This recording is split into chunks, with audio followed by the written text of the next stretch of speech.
Okay, so this is my review on the Daggerr Vendetta. And Daggerr is a company from Russia. It's Daggerr with two R's.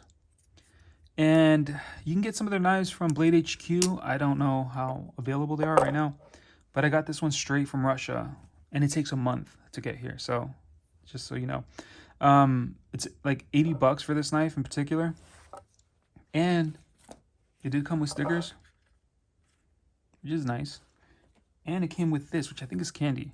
Um, I haven't.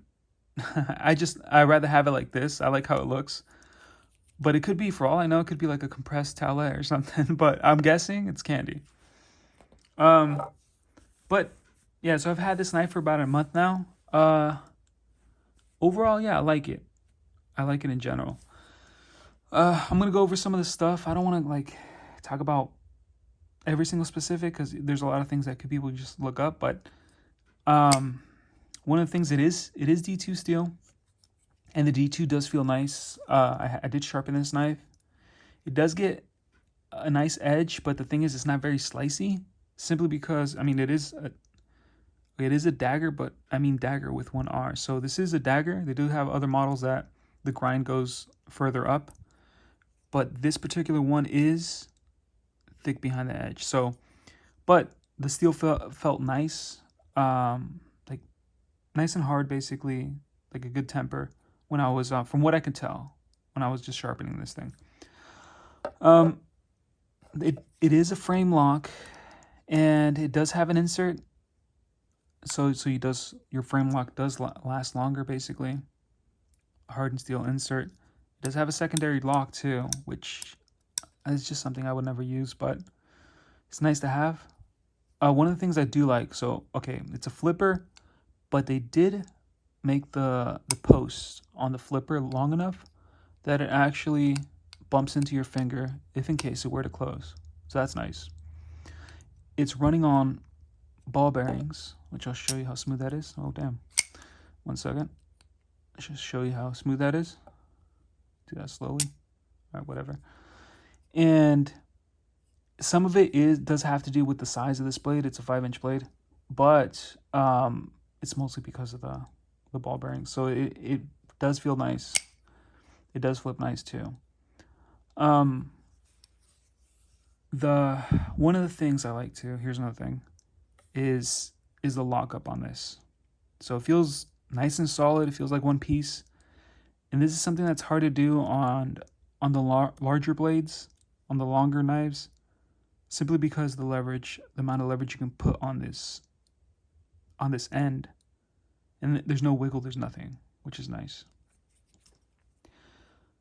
And let me just show you.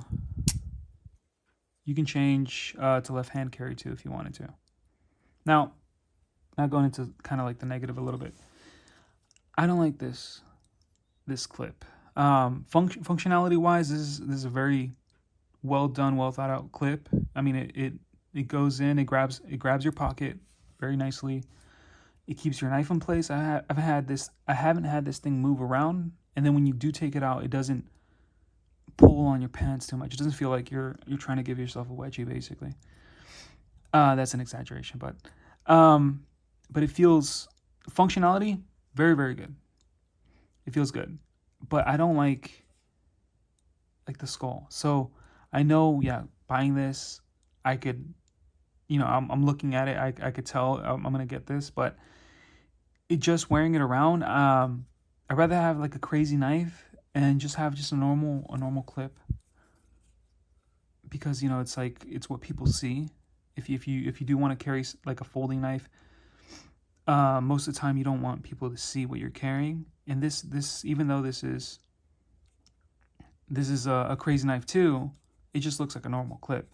And it is actually, this is a deep pocket carry knife, so you will be seeing basically just that. The other thing is I don't like glass breakers, but I mean, even if it's here, it is whoever designed this designed it in a way that it is facing down. It is curved down and pointing basically at an angle a little bit, which helps with it not getting in the way at all. So it doesn't matter where you grab it. It doesn't really create a hot spot. It doesn't dig into you at all. So nicely designed. I just rather it wasn't there. Yeah. So overall, I like it. I'm gonna compare it to what I usually carry it, and the reason for that is because I think that people who will be gravitated towards this knife will be the same people who like cold steel in general, just like their larger knives. And all right, so one of the things, and I could have just looked at dimensions, I guess. Like, let's say if you have cold steel, one of the things that are going to be different is this feels like a much, much more petite knife, just in general. And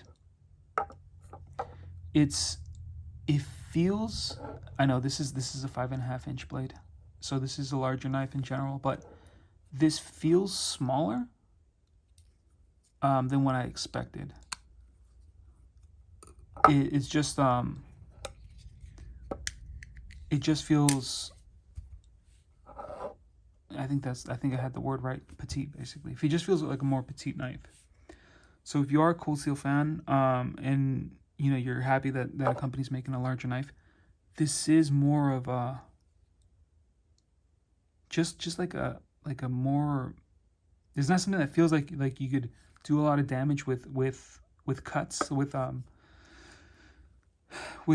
chopping or anything like that. It is a very petite. It's a very basically pokey knife. But yeah. So in general, I like it. It is very well made. I am looking forward to what they come up with next. There's a specific knife I want to see, which is I don't know if I'm pronouncing this right, but it's the Cinco Dia, I think is what he said. I saw on a video that Daggerr put out, and it translates to 5 fingers. So that seems to be a wider dagger, and it's supposed to be slightly larger. So that is something I'm looking forward to. I am glad there's a company out there who's going into this kind of thing, something that's more like self-defense orientated, and yeah, and it's very well made at a nice price. All right.